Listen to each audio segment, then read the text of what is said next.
الحمد للہ رب العالمین والصلاة والسلام علی سید الانبیاء والمرسلین نبینا محمد وعلی آلہ وصحبہ اجمعین، اما بعد۔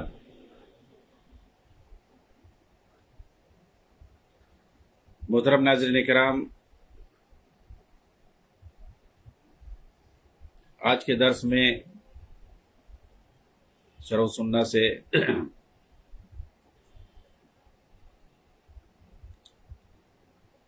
دوزخ کے اندر اللہ تعالیٰ مختلف طریقے سے عذاب دے گا، یہ عنوان ہے۔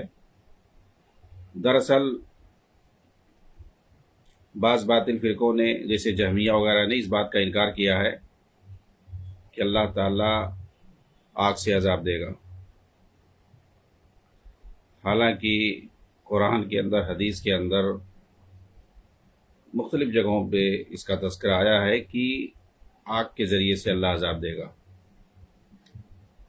اور بھی اس کے علاوہ مختلف ذریعے سے۔ آپ دیکھیں گے باطل فرقوں میں جو صوفی ہیں انہوں نے بھی اس طرح کی بہت ساری باتیں کہی ہیں کہ دوزخ میں انسانوں کو جو عذاب ملے گا اس میں مٹھاس ہوگی، عجیب عجیب، اور دوزخ کچھ دنوں تک رہے گا، اس کے بعد پھر جو ہے اللہ تعالیٰ اسے ختم کر دے گا۔ مختلف طریقے سے تصوف نے بہت ساری جو ہے، یعنی دو چیزوں سے آپ دیکھیں گے، تصوف اور فلسفہ، ان سے جو ہے مسلمانوں کو بہت زیادہ نقصان ہوا۔ ابھی دیکھیں موجودہ دور میں سوشل میڈیا پہ یہ ڈاکٹر اسرار جیسے لوگ تصوف کو کس طرح اہمیت دے کر کے بیان کرتے ہیں، اور اس میں کبھی کبھی اس طرح کے مسائل بھی چھیڑتے ہیں، دوزخ باقی رہے گی یا نہیں رہے گی، ایسا اور ویسا، ایک وقت آئے گا وہ ختم ہو جائے گی، یہ اور وہ۔ یہ سب کہاں سے تاثر آتا ہے؟ یہ تصوف میں ڈوبنے کی وجہ سے اور اس کے جو گھٹیا عقائد ہیں اس کو اختیار کرنے کی وجہ سے۔ تو آپ دیکھیں گے کہ سلف نے اپنے عقیدے اور منہج کی کتابوں میں یہی ساری چیزیں بتائی ہے۔ جیسے جیسے فرقے پیدا ہوئے اور انہوں نے غلط عقائد گڑھے کتاب و سنت کے خلاف، تو سلف نے جو ہے وہاں پہ وضاحت کی کہ نہیں، یہاں جو ہے یہ غلط ہے، صحیح ہے۔ اس طریقے سے منہج اور عقیدے پر کتابیں جو ہے مرتب ہوئی ہیں۔ آپ دیکھو کہ شروع میں جن لوگوں نے لکھی کتابیں وہ کچھ مختصر، اس کے بعد جو ہے زیادہ، کیوں؟ جس طریقے سے فرقے بڑھتے گئے اور وہ باطل عقیدے گڑھتے گئے، تو اسی کے حساب سے جو صحیح منہج اور صحیح عقیدے اور سلف اور صحابہ کے طریقے اور منہج پر جو قائم رہنے والے لوگ ہیں جنہیں اہل السنہ والجماعہ کہتے ہیں، ان لوگوں نے اسی حساب سے وضاحت کرتے آئے کہ یہ جو بندہ کہہ رہا ہے، یہ جو فرقہ والا اسی بات کہہ رہا ہے، یہ غلط ہے عقیدہ، اس کا طریقہ غلط ہے، اس کا منہج غلط ہے، صحیح عقیدہ یہ ہے، صحیح منہج یہ ہے۔ ایسے ہی اصول بنتے آئے ہیں۔ چنانچہ جب امام احمد کے زمانے میں جہمیہ اور معتزلہ نے خلق قرآن کا عقیدہ گڑھا اور اسے بڑے پیمانے پر پھیلایا کہ جو ہے قرآن مخلوق ہے، تو اس وقت جو اہل السنہ والجماعہ کے علماء تھے انہوں نے عقیدہ بنایا کہ نہیں، غیر مخلوق۔ اب جو ہے یہ ایک عقیدہ بن گیا۔ ایسے ہی روافض نے جو بہت سارے جو ہے غلط عقائد پھیلانا شروع کیے، بہت ساری چیزیں، وہ لوگ بولے پیر کو دھلنا نہیں، پیر پہ صرف مسح کرنا، اس کو جو ہے اہل السنہ نے عقیدے کی کتابوں میں ڈال دیا کہ پیر کو جو ہے وضو کے اندر جو ہے پیر کو دھلا جائے گا، کیونکہ ان کے یہاں نہیں دھلتے ہیں۔ ایسے ہی بہت ساری چیزیں آپ دیکھیں گے کہ اہل السنہ والجماعہ نے سفر میں جو ہے قصر کرنا، کچھ لوگ جو ہے قصر کا انکار کرتے ہیں، تو جو انہوں نے جو ہے سلف نے اس کو اس میں ڈال لیا۔ اس طریقے سے جب فرقے پیدا ہوا انہوں نے باطل عقیدہ بنایا، چاہے وہ سب سے پہلے خوارج ہیں، قدریہ ہیں جو ایک تقدیر کا انکار کرتے تھے، روافض ہیں جنہوں نے بہت سارے جو گھٹیا عقیدے بنائے اپنے، مرجیہ ہیں، اس کے بعد جو ہے جہمیہ ہیں، معتزلہ ہیں، پھر بعد میں جو ہے یہ کلابیہ، اشاعرہ اور ماتریدیہ پیدا ہوئے۔ ان لوگوں نے جیسے جیسے غلط عقیدے بنائے، صحابہ کے اصولوں سے ہٹ کر کے، کتاب و سنت کے منہج سے ہٹ کر کے، تو اہل السنہ والجماعہ نے فوراً جو ہے ان کی گرفت کی اور کہا کہ یہ باطل عقیدہ ہے، صحیح عقیدہ ہمارا یہ ہونا چاہیے۔ صوفیوں نے بہت سارے گھٹیا عقیدے اپنے گڑھے اور بنائے، تو ان کے بھی رد میں کتابیں لکھی گئیں اور جو ہے صحیح منہج اور طریقہ بتایا گیا اور عقیدہ بتایا گیا کہ یہ غلط عقیدہ ہے، صحیح عقیدہ یہ ہے۔ ایک وقت آئے گا، اب جسے بولتے ہیں کہ دوزخ کے تعلق سے جو بات ابھی آ رہی ہے کہ اس وقت دوزخ موجود ہے یا نہیں موجود ہے، تو یہی صوفیوں نے اور فلسفہ اور منطق سے اور عقلیات سے جو متاثر ہیں اور جو نئی نئی تنظیمیں اور جماعتیں بنی، یہ سب اسی سے متاثر ہیں۔ ان لوگوں نے کہا کہ نہیں، اس وقت نہیں موجود ہے۔ فائدہ کیا بھائی؟ عبث ہے، اس وقت جنت یا دوزخ بنانے کا فائدہ کیا ہے؟ تو ان لوگوں نے کہا کہ ابھی نہیں ہے، جب آخرت آئے، جب انسان مر جائیں گے، جب قیامت قائم ہوگی، اس کے بعد جنت اور دوزخ بنے گا، اسی وقت ضرورت پڑے گی، ابھی سے کیا ضرورت پڑی ہے بھائی؟ تو اس وقت یہ اہل السنہ نے عقیدہ بنایا کہ جو ہے الجنت والنار موجودتان الان، اس وقت موجود ہے، ابھی اس وقت موجود ہے، مخلوقتان، اور وہ پیدا شدہ ہے پہلے سے، یہ مخلوقتان موجودتان، یہ جو ہے اہل السنہ والجماعہ کا عقیدہ بن گیا۔ پہلے تو نہیں یہ عقیدہ تھا، کیونکہ اس کی ضرورت ہی نہیں تھی کہنے، کیونکہ کوئی انکار کرنے والا نہیں تھا۔ تو جو صحیح منہج اور صحیح عقیدے کا جب لوگوں نے انکار کیا، تو اس وقت اہل السنہ والجماعہ نے ایک منہج اپنا بنا لیا، ایک عقیدہ بنایا۔ انکار کیا لوگوں نے آ کر کے کہ جو ہے جنت اور دوزخ جو ہے ایک وقت تک رہے گا، اس کے بعد ختم ہو جائے گا، پھر معاملہ ختم ہو جائے گا۔ تو جو ہے عقیدہ بنائے گا کہ نہیں، ہمیشہ ہمیش کے لیے باقی رہے گا، چاہے جنت یا دوزخ دونوں باقی رہیں گے۔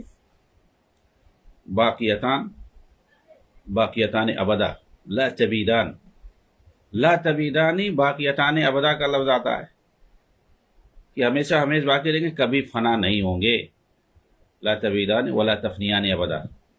تو یہ کیوں بنایا گیا بھائی؟ کہنے کی کیا؟ جب انکار کیا لوگوں نے کہ جو ہے ایک وقت آئے گا دوزخ فنا ہو جائے گی، جنت فنا ہو جائے گی، اس طریقے سے، تو عقیدہ بنایا گیا باقاعدہ کہ نہیں، لا تفنیان۔ بھائی صحابہ کے تعلق سے کیوں عقیدہ بنایا گیا؟ اور صحابہ کلہم عدول، یہ عقیدہ کیوں بنایا گیا؟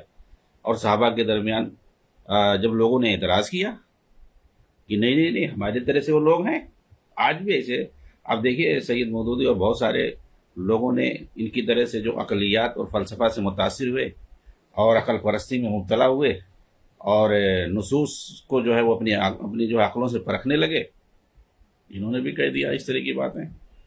صحابہ پر اعتراض کیوں نہیں کر سکتے؟ ہمارے طرح وہ بھی آدمی تھے، اور اپنی عقل کو دخل دینے لگے، بہت ساری حدیثوں کا انکار کر دیا، کنتو ان کی عقل میں نہیں گھس رہی ہے۔ ارے بھائی تو اپنی عقل کا علاج کراؤ، یہ تھوڑی کہ تم قرآن حدیث کا انکار کر دو گے جو تمہاری عقل میں نہیں گھسے گی۔ تو کہنے کا مطلب یہ ہے کہ انہوں نے عقلیات کو جگہ دے دی، منطق اور فلسفہ کو جو ہے، منطق اور فلسفہ پر انہوں نے قرآن حدیث کو جانچنا شروع کر دیا۔ جی ہاں، تو پھر اس طریقے سے جہاں جہاں ان لوگوں نے خامی پیدا کی اور غلط اپنا عقیدہ اور اپنا غلط طریقہ گڑھا، وہاں جو ہے صحیح، وہاں اس لیے کہ کریکشن کرتے آئے۔ یہ جو ہے صحابہ کے منہج پر جو چلنے والے ہیں، ہمیشہ انہوں نے کریکشن کیا ہے اور اسلامی اصولوں کو باقی رکھا، اس کی پاسداری کی ہے، اس کی حفاظت کی ہے، ہر جگہ جو ہے قرآن حدیث کا انہوں نے دفاع کیا ہے۔ جب باطل عقیدہ بنایا گیا اور گڑھا گیا، صحابہ کے خلاف جب اعتراض کرنا انہوں نے شروع کیا کہ ہماری طرح وہ بھی انسان ہے، معصوم تو نہیں ہے، یہ کہہ کر کہ معصوم تو نہیں ہے، ہماری طرح وہ بھی ہے، اگر انہوں نے غلطی کی ہے تو ہم کیوں نہیں کہہ سکتے، ان کو ٹوک سکتے ہیں، ان پہ اعتراض کر سکتے ہیں۔ صحابہ نے کہا نہیں، الصحابہ کلہم عدول، ان پہ جرح و تعدیل کے اصول لاگو نہیں ہونے۔ یہ جو ہے عقیدہ بنایا گیا اور یہ ضروری عقیدہ، اور جو ہے ان کے درمیان جو کچھ ہے سیاسی اختلافات ہوئے، کچھ جو ہے غلط فہمی کی وجہ سے، ہم جو ہے ان کے ایمان عقیدے پر جو ہے کچھ بھی نہیں کہہ سکتے، کیونکہ اللہ نے ان کا تزکیہ کیا ہوا ہے، سرٹیفکیٹ انہیں حاصل، اللہ تعالیٰ جانتا تھا سب کچھ، اسی لیے ان کا جو ہے تزکیہ کیا، اس لیے جو ہے ان کے تعلق سے ہمیں ذرا بھی بدگمان نہیں ہونا ہے، ذرا بھی جو ہے خلص نہیں لانا ہے کسی بھی طرح کی۔ اسی لیے جب لوگوں نے ان پر اعتراض کیا، ان پر طعن و تشنیع کرنے لگے، اور ان کے اندر جو کچھ اختلافات ہوئے غلط فہمی کی وجہ سے، آپ کہہ لیں کسی وجہ سے، تو لوگوں نے اس کو بنیاد بنا کر کے کسی کو غلط، کسی کو صحیح، کسی کو باطل پر، کسی کو حق پر، یہ ایسا ہے ویسا ہے، ارے وہ اس کے دشمن تھے، یا جو ہے وہ اقربا پرور تھے، یا وہ جو ہے اقتدار کے جو ہے بھوکے تھے، اور وہ جو ہے لوگوں کو خریدتے تھے پیسہ دے کر کے، اور وہ جو ایسے نہیں تھے، وہ تو بڑے اچھے تھے، اور یہ تو جو ہے بہت بیکار تھے۔ یہ سب جو ہے صحابہ کے اندر اس طرح کی باتیں کرنے والے پیدا ہو گئے، خاص طور سے روافض و شیعہ جو ہے صحابہ کے دشمن ہیں، جو کہ بلکہ پورے اسلام کے دشمن ہیں، اور انہی کے طریقے پہ چلنے والے بہت سارے لوگ دھیرے دھیرے پیدا ہو گئے۔ تو صحابہ کے تعلق سے عقیدہ بنایا گیا، الکف فیما شجر بین الصحابہ، صحابہ کے درمیان جو بھی اختلافات ہوئے کسی بھی طرح کے، وہ بھی انسان تھے، ہوئے ہوں گے تو دنیاوی معاملات میں ہوئے ہوں گے کسی چیز کو لے کر کے غلط فہمی کی وجہ سے، تو ان کے تعلق سے ہمیں اپنی زبان کو خاموش رکھنا ہے، خاموش سکوت واجب ہے۔ لا نذکرهم الا بخیر، یہ دیکھیں آپ اصول کی کتابوں میں، عقیدے کی کتابوں میں آپ پڑھیں گے یہ سب جو ہے علماء اہل سنت نے لکھا ہوا ہے، الکف فیما شجر بین الصحابہ، ان کے درمیان جو اختلافات ہے ہم اپنی زبان پر لگام رکھیں گے، اور لا نذکرهم الا بخیر، ہم ان کے بارے میں جو ہے اگر بات بھی کریں گے تو بھلائی کی بات کریں گے، برائی کی نہیں، عیب جوئی کی نہیں بات کریں گے، ہم جو ہے بھلائی کی بات کریں گے، لا نذکرهم الا بخیر۔ اور جو ہے لا نغلو فی حبہم، ان کی محبت میں ہم غلو نہیں کریں گے، اور نہ کہ کسی سے بغض رکھیں گے۔ حبہم ایمان، ان سے جو ہے محبت کرنا یہ ایمان کا حصہ ہے، ایمان کا حصہ ہے، اور ان سے بغض کرنا یہ نفاق ہے اور کفر ہے، وبغضہم کفر و نفاق۔ تو یہ یعنی صحابہ میں سے کسی سے بھی اگر کوئی بغض رکھ رہا ہے، کوئی جو ہے ان کے تعلق سے برا خیال اپنے ذہن میں لا رہا ہے، ان پر طعن و تشنیع کر رہا ہے، تو یہ جو ہے سلف نے قاعدہ بنا کے رکھا ہوا ہے۔ عقیدہ طحاویہ جا کر کے پڑھ لیں، یا کوئی بھی عقیدے کی کتاب پڑھ لیں، تو صحابہ کے تعلق سے عقیدہ اور منہج ہے۔ کون پڑھتا ہے؟ یہ جو لوگ بولتے رہتے ہیں کوئی نہیں عقیدہ پڑھتا ہوتا ہے، ہم لوگ دیکھتے ہیں بچے آتے ہیں، بڑے بڑے بچے آتے ہیں دوسرے جو ہے مدارس اہل حدیث کو چھوڑ کر کے، دوسرے مدارس کے بچے اگر کوئی آتے ہیں بڑے بڑے ہوتے ہیں، ان سے پوچھا جاتا ہے عقیدے کے بارے میں تو کہتے ہیں ہم پڑھے ہی نہیں ہے کچھ۔ عقیدہ پر اگر سوال وال کیا جاتا ہے تو کہتے ہیں ہم تو کچھ نہیں پڑھے ہوئے عقیدے میں۔ یہاں پڑھایا جاتا ہے اہل حدیث مدارس کے اندر عقیدہ، ان کو سمجھ میں آتا ہے عقیدہ کسے کہتے ہیں۔ بھائی یہ لوگ جو ہے مسلمہ اصولوں پر دین کے اور عقائد پر کیوں بولتے ہیں، اعتراض کرتے ہیں، بہت ساری چیزوں میں منہجی اور عقدی غلطیاں کیوں کرتے ہیں، اور اپنی عاقبت کیوں خراب کرتے ہیں؟ اس لیے کہ یہ اصول عقیدہ منہج پڑھتے ہی نہیں ہیں، انہیں پڑھایا نہیں جاتا، دور رکھا جاتا ہے۔ یہ ایک سازش ہے۔ عقیدہ اور اصول اور منہج کی کتابیں اگر ہر جگہ پڑھائی جانے لگیں تو پھر بہت زیادہ انقلاب پیدا ہوگا، اور یہ جو خوارج اور روافظ پیدا ہوتے ہیں اور ان کے جو جراثیم جو ہے اہل سنہ کے یہاں بھی آتے ہیں، یہ سب ختم ہو جائیں گے۔ تو صحابہ کے تعلق سے یہ سارے عقیدے اگر کوئی پڑھ لے کہ ان کی کیا حیثیت ہے، وہ کہتے ہیں وہ بھی تاریخ کا حصہ ہے۔ ارے وہ تاریخ کا حصہ نہیں ہے، وہ قرآنی شخصیات ہیں، وہ تاریخی شخصیات نہیں، وہ قرآنی شخصیات ہیں۔ قرآن کے اندر ان کی حیثیت بتائی گئی کیا ہے، حدیثوں کے اندر ان کی حیثیت بتائی گئی ہے۔ ہمیں صحابہ کو جانچنا ہے قرآن حدیث سے، تاریخ سے نہیں۔ تاریخی شخصیات دوسرے لوگ ہیں، وہ لوگ جو ہے قرآنی شخصیات ہیں، سمجھ رہے ہیں؟ ان کا تذکرہ جو ہے مثلہم فی التوراۃ و مثلہم فی الانجیل، تورات، انجیل اور قرآن کے اندر ان کا تذکرہ آیا ہوا ہے، خیریت کے ساتھ اور بھلائی کے ساتھ۔ تو اس لیے جو ہے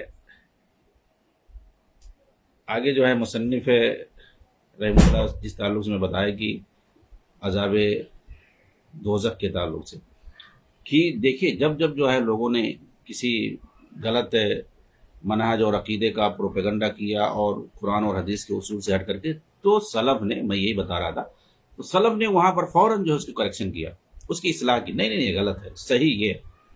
چنانچہ جب یہ انکار آیا کہ اللہ تعالیٰ جو ہے دوزخ کے اندر آگ سے عذاب نہیں دے گا، عذاب دے گا لیکن آگ سے نہیں، ارے بھائی دوزخ میں ڈالے گا تو آگ سے عذاب نہیں، آدمی دوزخ کا تصور کرتا ہے تو فوراً آگ ہی ذہن میں آتا ہے۔ اور بھی وہاں جو ہے بہت ساری چیزیں ہیں، عذاب دینے کے اور بھی وسائل ہیں، لیکن جو ہے سب سے پہلے انسان کا ذہن آگے پہ آتا ہے کہ آگے سے ہوگا۔ لیکن جہمیہ، اور اس میں خاص طور سے جہمیہ میں ایک شخص پیدا ہوا تھا حشام فوتی، اس نے جو ہے کہا کہ جو ہے اللہ تعالیٰ جہنم میں تو ڈالے گا لیکن آگ سے عذاب نہیں دے گا، آگ سے عذاب نہیں دے گا، اس طرح سے ان کے انکار کر۔ تو یہ جو ہے عقیدہ بنائے گا کہ اللہ تعالیٰ آگ سے عذاب دے گا،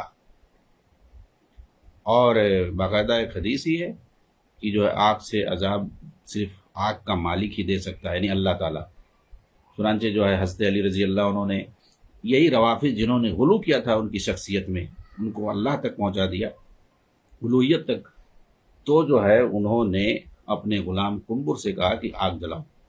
آگ جلوا کر کے ان سبائیوں کو جنہوں نے حضرت علی رضی اللہ تعالیٰ عنہ کی شخصیت میں، آپ کی ذات میں غلو سے کام لیا، ان کو جلوا دیا۔ ابن عباس رضی اللہ عنہ نے کہا کہ یہ مناسب نہیں تھا، کیونکہ اللہ کے رسول سے میں نے سن رکھا ہے کہ آگ سے عذاب صرف آگ کا مالک ہی دے سکتا ہے، یعنی جو ہے اللہ رب العالمین۔ تو بہرحال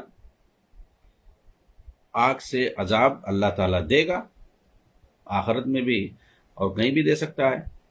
تو امام بربہاری رحمہ اللہ اسی تعلق سے کہہ رہے ہیں کہ الایمان بان اللہ، دیکھیے ایمان لانا ضروری ہے، یعذب الخلق فی النار، اللہ تعالیٰ مخلوق کو عذاب دے گا دوزخ کے اندر، بہت ساری اس کی شکلیں ہوں گی، فی الاغلال والانکال والسلاسل والنار فی اجواف وفوق وتحت، کہا کہ وہاں بیڑیوں میں ہوں گے، ہتھکڑیوں میں ہوں گے، زنجیروں میں ہوں گے، اور آگ سے بھی اللہ تعالیٰ عذاب دے گا، یہاں تک کہ آگ ان کے پیٹ میں ہوگا، ان کے اوپر ہوگا، ان کے نیچے ہوگا۔ یہ جہمیہ ہیں، وہ انکار کرتے ہیں آگ سے نہیں دیکھا، تو یہ کہہ رہے ہیں کہ آگ تو آگ ہی میں ہوں گے، ان کے پیٹ میں بھی، یعنی اندر بھی ہوگا، باہر بھی ہوگا، اوپر بھی ہوگا، نیچے بھی۔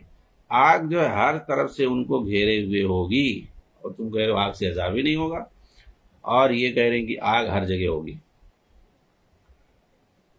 وذلك ان الجهميه منهم هشام الفوطي قال انما يعذب الله عند الله ردا على الله وعلى رسوله، کہ جو ہے یہ انہوں نے اس لیے یہ بات کہی ہے، سلف نے یہ بات اس لیے کہی ہے، کہتے ہیں کہ اللہ تعالیٰ دوزخ کے اندر دوزخیوں کو آگ سے عذاب دے گا، حتیٰ کہ عذاب ان کے پیٹ میں ہوگی، آگ ان کے پیٹ میں ہوگی، ان کے اوپر ہوگی، ان کے نیچے ہوگی، ہر جگہ آگ ہی آگ ہوگی۔ تو ایسا نہیں کہ نہیں دے گی، کہا اس لیے کہ جہمیہ نے اور خاص طور سے حشام فوتی نے اس بات کا انکار کیا کہ اللہ تعالیٰ عذاب دے گا آگ سے، بلکہ کہا ٹھیک ہے دوزخ میں عذاب اللہ دے گا لیکن آگ سے نہیں دے گا، جبکہ اس کے اندر اللہ اور اس کے رسول پر رد ہے۔ کوئی ایسی بات، کیونکہ اللہ تعالیٰ نے بھی اس بات کا ذکر کیا ہے کہ وہ آگ سے عذاب دے گا، اور رسول نے بھی ذکر کیا، تو اگر ایسا کوئی کہتا ہے تو کہتے ہیں کہ ھذا رد علی اللہ ورسولہ، یہ اللہ اور اس کے رسول پر رد ہے، یعنی گویا اللہ اور رسول کے قول کا انکار ہے، تکذیب ہے کہ بھئی اللہ تعالیٰ نے ذکر کیا ہے اور تم کہہ رہو نہیں ایسا ہے۔ اب اس کی جو ہے تشریح کر رہے ہیں شیخ ربیع المدخلی حفظہ اللہ۔ اللہ تعالیٰ نے بہت ساری آیتوں میں کافروں کو عذاب کی دھمکی دی ہے، دوزخ میں، زنجیروں، بیڑیوں میں، زقوم کے کھانے اور گرم پانی پینے، آگ کے ذریعے عذاب دینے کے تعلق سے قرآنی نصوص بہت زیادہ ہیں۔ شیخ ربیع کہہ رہے ہیں کہ آگ سے جو ہے عذاب دینے کے لیے بہت سارے نصوص آپ کو مل جائیں گے۔ اللہ تعالیٰ نے فرمایا وَأَنَّ لِلْكَافِرِينَ عَذَابَ النَّارِ، کافروں کے لیے آگ کا عذاب ہے۔ صاف صاف ہے، اس سے کیا پتہ چل رہا بھائی آگ کا عذاب ہے، تو ظاہر سی بات ہے آگ سے عذاب ہوگا۔ ایک جگہ فرمایا إِنَّ الَّذِينَ كَفَرُوا مِنْ أَهْلِ الْكِتَابِ وَالْمُشْرِكِينَ فِي نَارِ جَهَنَّمَ خَالِدِينَ فِيهَا أُولَٰئِكَ هُمْ شَرُّ الْبَرِيَّةِ، کہ جو اہل کتاب اور مشرکین ہیں اور انہوں نے کفر کیا، جہنم کی آگ میں ہوں گے، فی نار جہنم، ہمیشہ ہمیشہ ہوں گے اس میں۔ اب یہاں بھی فی نار جہنم کا مطلب کہ آگ، یعنی جہنم میں جو آگ ہے اسی میں ہوں گے، فی نار جہنم۔ ایک جگہ فرمایا فاتقوا النار التی وقودها الناس والحجارہ اعدت للکافرین، اس آگ سے بچو جس کا ایندھن انسان پتھر ہوں گے اور کافروں کے لیے جسے تیار کیا گیا ہے۔ گویا وہاں آگ جلے گی اور اس کا ایندھن انسان ہوں گے، پتھر، تو انسان اس کا ایندھن بنے گی۔ مطلب ایندھن کا مطلب کیا ہوتا ہے؟ ایندھن کا مطلب جلونی، جلاؤ، تو اس میں جلتی ہے لکڑی، ایسے انسان اس میں جلیں گے، تو آگ سے عذاب ہوا نا۔ فاتقوا النار التی وقودها الناس والحجارہ، جہنم کے اس آگ سے بچو، اپنے آپ کو بچو جس کا ایندھن انسان اور پتھر ہوں گے۔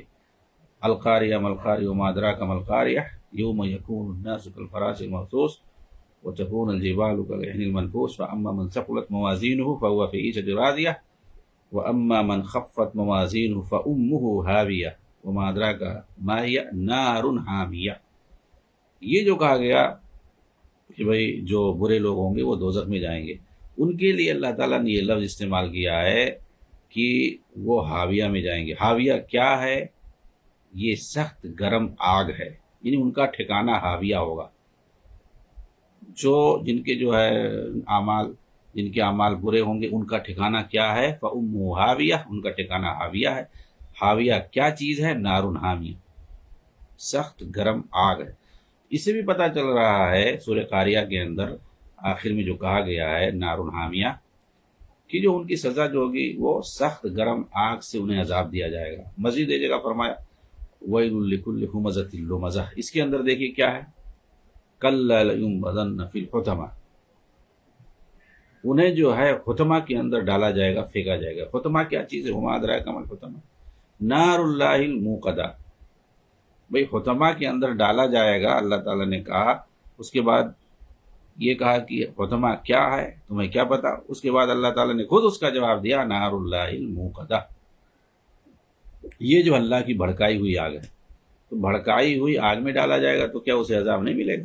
اللہ کی چلی والا وہ آگ کہاں تک پہنچ جائے گی؟ دلوں تک پہنچ جائے گی. انہا علیہ موصدہ، ہر طرف سے جو ہے ان کے اوپر بند کی ہوئی ہوگی، چاروں طرف سے اس کو ڈھک لے گی. تو ان ساری آیتوں سے واضح طور پر، اور بہت ساری آیتیں لیکن واضح طور پر کہہ رہے ہیں کہ ان ساری آیتوں سے پتہ چلتا ہے کہ آگ سے اللہ تعالیٰ عذاب دے گا. اور آگے کہہ رہے ہیں کہ اس پر امت کا اجماع ہے، کتاب و سنت سے ثابت ہے. اس تعلق سے اختلاف صرف وہی کر سکتا ہے جو گمراہیوں میں ڈوبا ہوا ہو، جیسے کہ ہشام فوتی جو ایک گمراہ معتزلی جہمی تھا. اس کی گمراہیوں میں سے ایک یہ بھی قول ہے کہ اللہ جو ہے کافر کو آگ سے عذاب نہیں دے گا، اور نہ ہی بارش سے کسی زمین کو زندہ کرتا ہے، نہ ہی کسی کو ہدایت دیتا اور نہ ہی کسی کو گمراہ کرتا ہے، بلکہ وہ کہتا ہے کہ کافروں کو دوزخ میں عذاب ہوگا مگر آگ سے نہیں. زمین کو زندہ کرتا ہے بارش کے وقت مگر بارش سے نہیں. مطلب عجیب و غریب جو فلسفہ میں ڈوبے رہتے ہیں نا، وہ فلسفیانہ بات کرتے ہیں تو وہ سمجھ نہیں پاتے کہ وہ انسان ہیں کہ جانور ہیں. تو ایسی باتیں کریں گے کہ سمجھ میں نہیں آئے گا. آگے جو ہے شیخ ربیع المدخلی فضل اللہ کہہ رہے ہیں کہ اصحاب وحدت الوجود کے لیڈر، یعنی وحدت الوجودیوں کا جو لیڈر سرغنہ گزرا ہے بہت بڑا، ابن عربی جسے کہتے ہیں، اس نے فلسفہ بگاڑتے ہوئے کہا تھا کہ عذاب عذوبت یعنی مٹھاس سے ہے. جو کہا گیا نا اللہ تعالیٰ عذاب دے گا، تو کہہ رہا ہے کہ عذوبت سے ہے، یعنی مطلب مٹھاس. عذاب دے گا مطلب مٹھاس دے گا اللہ تعالیٰ. وہاں جاؤ گے دوزخ میں تو مطلب وہاں شیرینی ملے گی، میٹھا میٹھا ہوگا، یعنی جو بھی چیز ہوگا. تو آگ بھی جو رہے گا نا، وہ آگ بھی جو ہے اس کے اندر سے مٹھاس نکلے گی. یہ کہہ رہا تھا ابن عربی، جو کہ ڈاکٹر اسرار کا بہت بڑا جو ہے یہ کیا تھا، آئیڈیل تھا، نمونہ تھا. اور ڈاکٹر اسرار بولتے تھے کہ جو شیخ اکبر کا عقیدہ وہی میرا عقیدہ، یعنی یہی ہے ابن عربی، جس کو جو ہے ابن تیمیہ رحمہ اللہ نے زندیق اور کافر کہا. یہ ایسا گھٹیا عقیدہ رکھتا تھا، اور اس کو جو ہے آئیڈیل بنا رہے ہیں کون؟ ڈاکٹر اسرار. اور پرچار یہ کرتے تھے. ان کا نام اس لیے لے رہا ہوں کہ انہوں نے بہت زیادہ گمراہی پھیلائی ہے، تصوف وغیرہ کا اور بہت ساری چیزیں. دوزخ کے اندر جس عذاب کا ذکر ہے وہ عذاب سے نہیں بلکہ عذوبت سے ماخوذ ہے، یعنی کافر دوزخ کے اندر لذت حاصل کریں گے. یہ محی الدین ابن عربی کہہ رہا ہے، جو زندیق کافر تھا، صوفیوں کا سرغنہ تھا اپنے دور میں. تو وہ کہہ رہا ہے کہ وہاں ان کو جو ہے عذاب جو دیا جائے گا تو لذت محسوس کریں گے. ڈاکٹر اسرار نے بات خود کہی ہے کہ وہاں پر جو کافروں کو عذاب دیا جائے گا، جو بھی وہاں جائیں گے تو دھیرے دھیرے کیا ہو جائے گا، وہ تکلیف محسوس ہی نہیں کریں گے، وہ سب ختم ہو جائے گا، وہ احساس ہی ختم ہو جائے گا، وہ محسوس نہیں کریں گے. اب بتائیے کیسا فلسفہ بگاڑ دیں. کیوں؟ اس لیے کہ ان کے ذہن میں ابن عربی کا عقیدہ گھسا ہوا ہے، جبکہ قرآن کہہ رہا ہے کہ وہاں پر دوسرا جو ہے چمڑا انسان کو پہنایا جائے گا، ایک جو ختم ہوگا دوسرا چمڑا آئے گا، نیا چمڑا آئے گا، تو ظاہر سی بات ہے نیا جب چمڑا آئے گا اس کے اندر نئے احساس اور شعور کے ساتھ آئے گا تو انسان محسوس کرے گا۔ ختم ہو جائے گا چمڑا جل کر کے، اس کے بعد دوسرا نیا چمڑا آئے گا، جب نیا چمڑا آئے گا تو اس میں محسوس کرے گا، تازہ چمڑا آ جائے گا۔ تو ایسا نہیں ہے کہ جو احساس ختم ہو جائے گا اس کے بعد جو ہے کوئی مسئلہ نہیں گا، پھر اس کے بعد مٹھاس آ جائے گا ان لوگوں کے ساتھ۔ یہ سب صوفیوں کا بڑا ہے، قرآن حدیث کے مطابق ایک بھی ان کا عقیدہ آپ نہیں دیکھو گے۔ انہی صوفیوں میں سے بعض نے کہا کہ اے میرے رب مجھے دوزخ میں ڈال دینا۔ اس طرح کی بیوقوفی، الحاد اور زندقہ ان گمراہوں کے یہاں پایا جاتا ہے۔ اور بعض کہتا ہے کہ جو ہے ہم جو ہے اللہ کی جنت کے لیے کچھ نہیں کرتے ہیں، جنت ونت کے لیے ہم لوگ نہیں کام کرتے ہیں۔ بھائی آدمی سنے گا ایسا تو کیا کرے گا؟ وہ کوئی عمل ہی نہیں کرے گا۔ کہہ رہا ہم جو ہے اللہ کی محبت کے لیے، عشق کے لیے کام کرتے ہیں، اس کے الہی کے لیے ہم کام کرتے ہیں، ہم جنت ونت کے لیے نہیں کرتے ہیں۔ جنت کے لیے تو یہ دوسرے لوگ مرتے ہیں، ہمیں جنت نہیں چاہیے، ہم اس کے الہی میں ڈوبتے ہیں، اور جو کرتے کچھ نہیں ہیں، صرف بکواس کرتے ہیں۔ بہرحال یہ ساری گمراہیاں یہ لوگ پھیلاتے ہیں۔ انہوں نے جو ہے جتنے بھی صوفیوں سے متاثر ہیں، وہ جو اسلام کے جو احکام اور عقائد و ساری چیزیں ہیں، ان کو آپ دیکھیں گے، ان کو کمتر بنا کر کے پیش کریں گے اور کہیں گے کہ وہ جو عارف باللہ ہیں وہ ہر چیز شریعت ہے، طریقت ہے اور ایک حقیقت ہے، تو وہ حقیقت کو جانتے ہیں۔ تم لوگ جو ہے جو ظاہری چیزیں ہیں اس کو لے کر کے چلتے ہو، نعوذ باللہ۔ بہرحال یہاں بتانا یہ مقصود ہے کہ ہم پر واجب ہے کہ ہم اللہ پر ایمان لائیں، شریعت کو قائم کریں، جنت پر ایمان لائیں اور اس کے لیے کوشش اور محنت کریں، عذاب دوزخ سے ڈریں، تمام چھوٹے بڑے امور میں اللہ کا مراقبہ کریں۔ اللہ کا مراقبہ کرنے کا مطلب یہ ہے کہ ہم ہمیشہ اپنے یہ ذہن میں رکھیں کہ اللہ ہمیں دیکھ رہا ہے، ہماری نگرانی کر رہا ہے، ہم جو ہے اس سے بچ نہیں سکتے ہیں۔ کوئی بھی کام کریں گے تو سمجھ لو کہ ہم اللہ کی نگرانی میں، وہ ہمارا نگہبان ہے اور وہ ہمیں ہر وقت دیکھ رہا ہے، اس کی ہم نگاہ میں، بس اس کا خوف کھائیں۔ اور جب یہ ذہن میں رہے گا، اسی کو مراقبہ کہتے ہیں کہ ہم اللہ تعالیٰ کو ہر وقت یہ اپنے ذہن میں رکھیں کہ وہ ہم جو ہے ہمیں دیکھ رہا ہے، ہم اس کی نگرانی میں ہیں۔ ظاہر سی بات ہے انسان جب یہ سوچتا ہے کہ فلاں کی نگرانی میں، تو ظاہر سی بات ہے وہ اس کا ڈر لگا رہتا ہے۔ تو جب یہ چیز ذہن میں رہے گی کہ ہم اللہ کی نگرانی میں ہیں تو اس کا ڈر ہمارے اندر رہے، اس لیے کہ اس کا جو ہم خوف کھائیں گے، پھر ہم کوئی غلط کام نہیں کریں گے، کریں گے تو ٹھیک کریں گے، غلط کام نہیں کریں گے۔ اسی لیے کہا کہ اس کا خوف کھائیں، کیونکہ ہم سے پہلے اللہ کے انبیاء بھی خوف کھاتے تھے، صحابہ خوف کھاتے تھے اللہ تعالیٰ سے۔ دوزخ کا جب ذکر آتا تو ان کے رونگٹے کھڑے ہو جاتے تھے اللہ کے خوف سے۔ اللہ کے رسول صلی اللہ علیہ وسلم یہ سب کیوں کہہ رہے ہیں؟ یہ صوفیوں پر رد ہے۔ وہ لوگ کہتے تھے کہ ہمیں جو ہے اللہ کے عذاب سے ڈر ور نہیں ہے، کوئی خوف ووف نہیں ہے، اور نہ ہمیں جنت کی محبت ہے، نہ جنت کی رغبت ہے، نہ دوزخ کا ڈر ہے۔ وہ ایسے صاف صاف کہتے ہیں، بلکہ ہم اس کے الہی میں جیتے مرتے ہیں۔ حالانکہ قرآن اور حدیث میں مومنوں کے لیے جو صفت بتائی گئی ہے کہ وہ اللہ کے عذاب سے ڈرتے بھی ہیں اور وہ جنت کی رغبت بھی رکھتے ہیں۔ یہ دونوں چیزیں ضروری ہیں، اسی کو مومن کہتے ہیں۔ اللہ کے رسول صلی اللہ علیہ وسلم فرماتے ہیں واللہ انی لاخشاکم للہ واتقاکم، اللہ کی قسم میں اللہ تعالیٰ سے تم میں سب سے زیادہ ڈرنے والا ہوں اور سب سے زیادہ میں پرہیز کرنے والا ہوں، پرہیزگار ہوں۔ اسی طریقے سے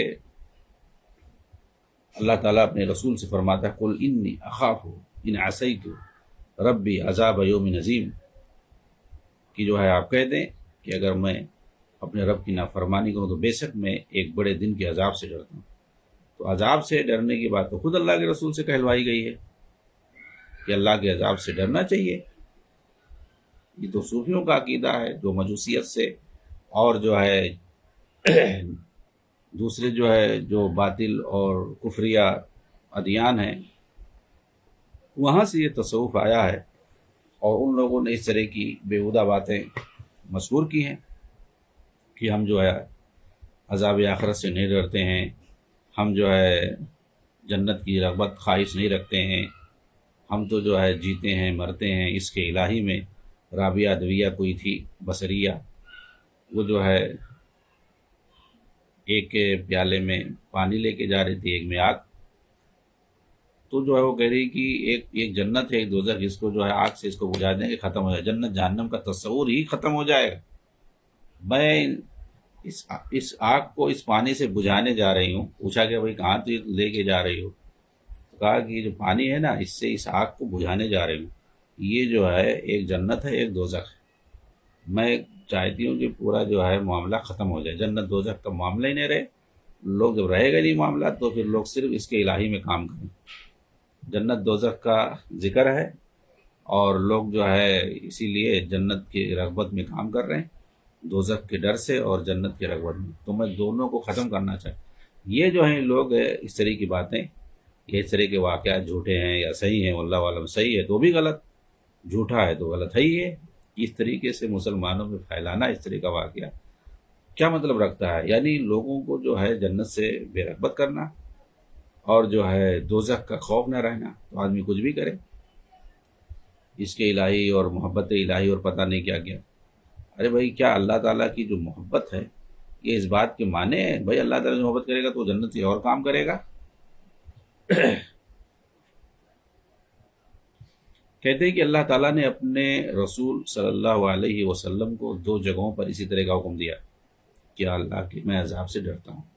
سورہ انعام کے اندر جس کا ذکر اوپر آیا، ان عصیت ربی عذاب یوم عظیم، انی اخاف ان عصیت ربی عذاب یوم عظیم، کہ اگر میں اپنے رب کی نافرمانی کروں تو مجھے ایک بڑے عذاب کا ڈر ہے۔ اور سورہ زمر کے اندر بھی جیسا کہ اللہ نے فرمایا اسی طرح کی بات، قل انی اخاف ان عصیت ربی عذاب یوم عظیم، یعنی دونوں جگہ پر ایک ہی طرح کی عبارت آئی ہوئی ہے۔ اسی طرح انبیاء بھی اس بات کی صراحت کرتے تھے کہ وہ اللہ تعالیٰ سے خوف کھاتے، اس لیے مسلمانوں پر واجب ہے کہ وہ عذاب دوزخ سے خوف کھائیں اور اس سے خود کو بچانے کی فکر کریں، حصول جنت کے لیے ہر کوشش کریں، اس کے لیے اپنے عقیدے کو سدھاریں، نیک عمل کریں، اللہ تعالیٰ کا زیادہ سے زیادہ تقرب حاصل کریں۔ چنانچہ یہ عقیدہ ہے مسلمانوں کا کہ اللہ تعالیٰ جو ہے دوزخ کے اندر آگ سے عذاب دے گا، تو آگ سے بچنے کی فکر کریں۔ فاتقوا النار التی وقودها الناس والحجارہ۔ اللہ رب العالمین سے دعا ہے کہ اللہ تعالیٰ ہم سب کو عذاب نار سے بچائے اور جنت الفردوس میں جگہ عنایت فرمائے۔ وآخر دعوانا الحمد للہ رب العالمین، والسلام علیکم ورحمۃ اللہ وبرکاتہ۔